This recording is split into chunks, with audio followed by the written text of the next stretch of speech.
The Lord be with you. And with your spirit. A reading from the Holy Gospel according to Saint Mark. Glory to you, O Lord.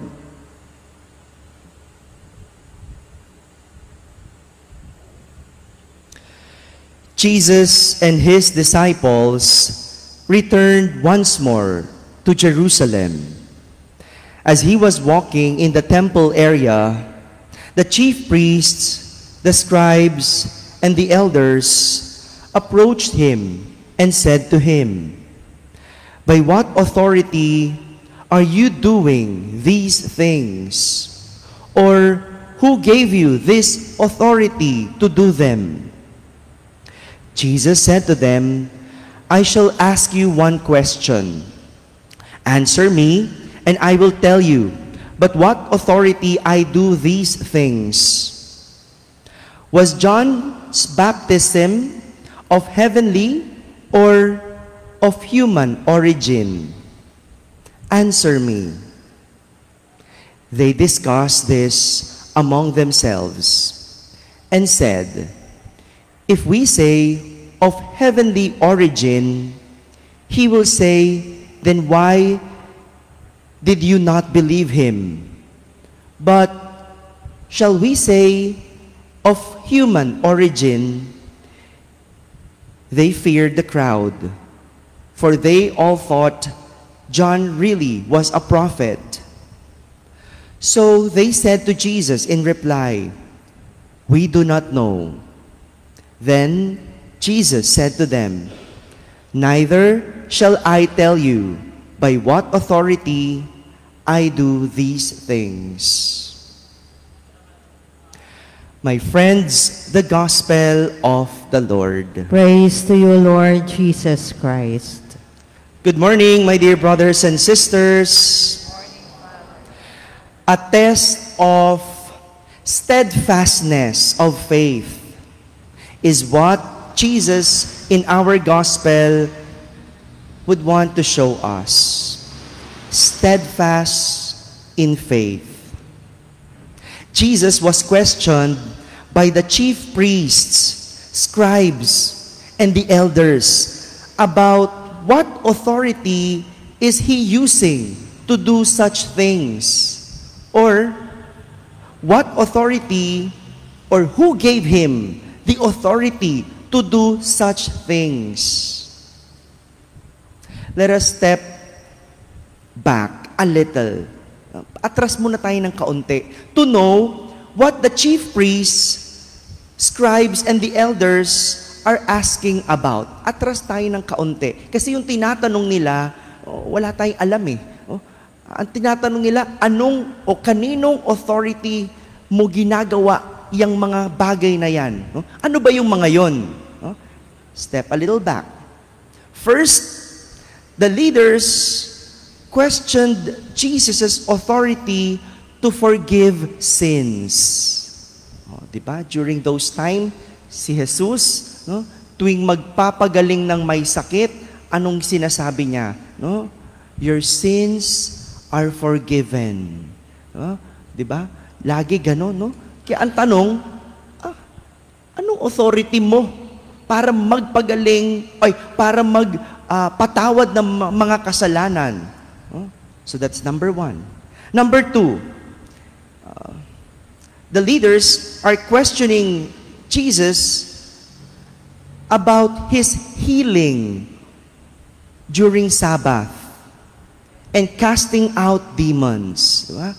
Nagpapagaling si Jesus sa araw ng pamamahinga, na kung saan pinagbabawal. Dahil ayon sa batas, sabi, bawal magtrabaho tuwing araw ng pamamahinga. And so, the leaders are questioning Jesus. Kanino? Sinong nagbibigay sa iyo ng pahintulot na magpagaling sa araw ng pamamahinga? That's number two. And number three, the leaders are questioning Jesus' authority to judge the temple and its rulers. Of course, we all know to whose authority Jesus follows.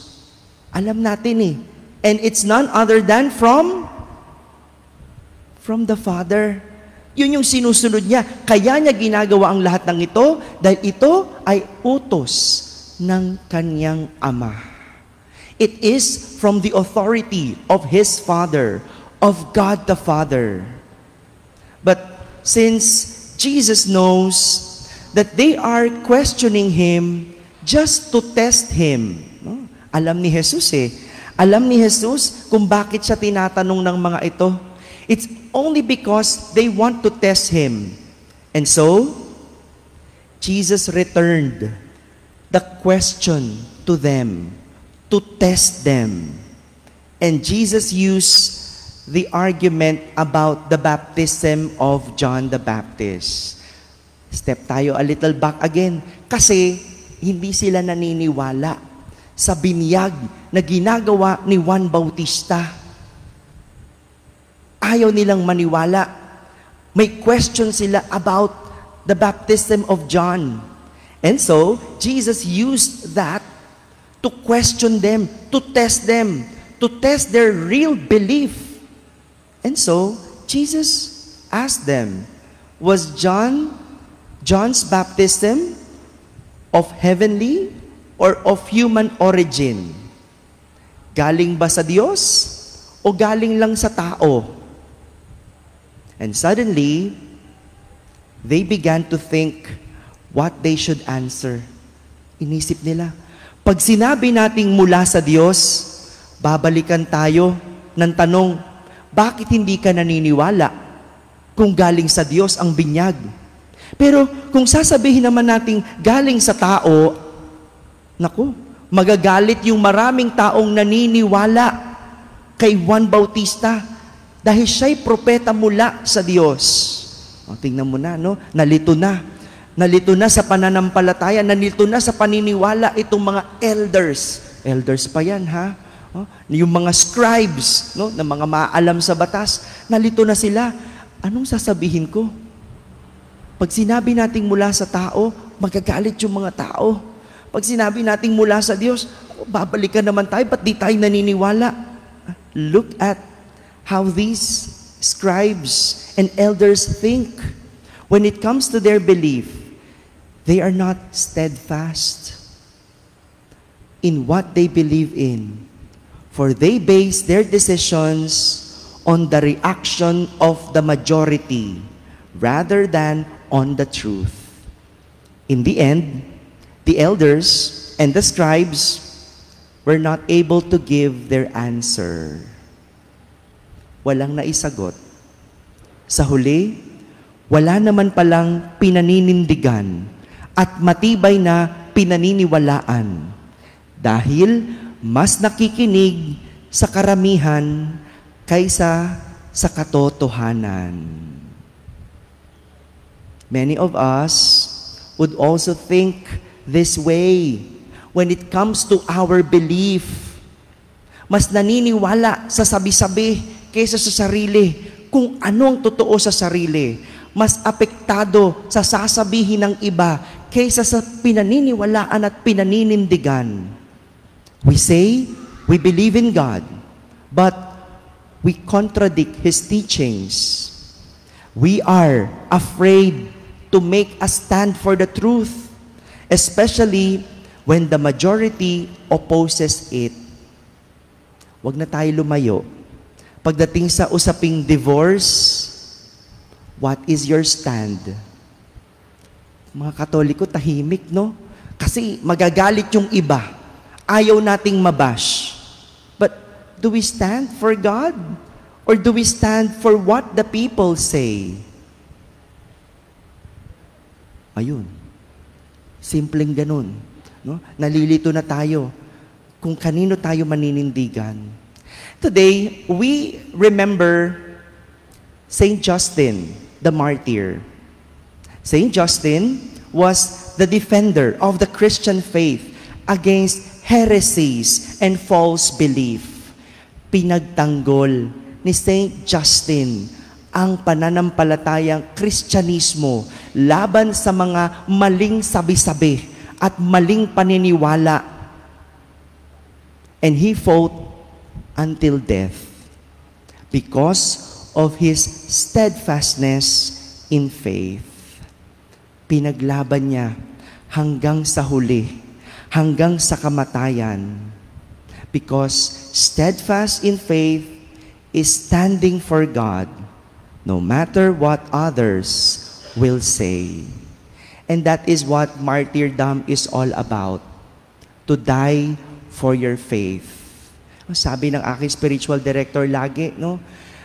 To die for your faith is martyrdom. And to die for your country is heroism. Yun ang pinagkaiba. Ang magandang kwento, may kabuluhan ng iyong buhay. Ang hindi magandang kwento, hindi mo alam kung kanino ka nabubuhay because you do not make a stand. My dear brothers and sisters, Saint Justin said, "No one who is rightly minded turns from the true belief to false." Walang taong nasa tamang kaisipan ang tatalikod mula sa katotohanan patungo sa kasinungalingan. And so, be steadfast in faith and remain in right mind. Amen.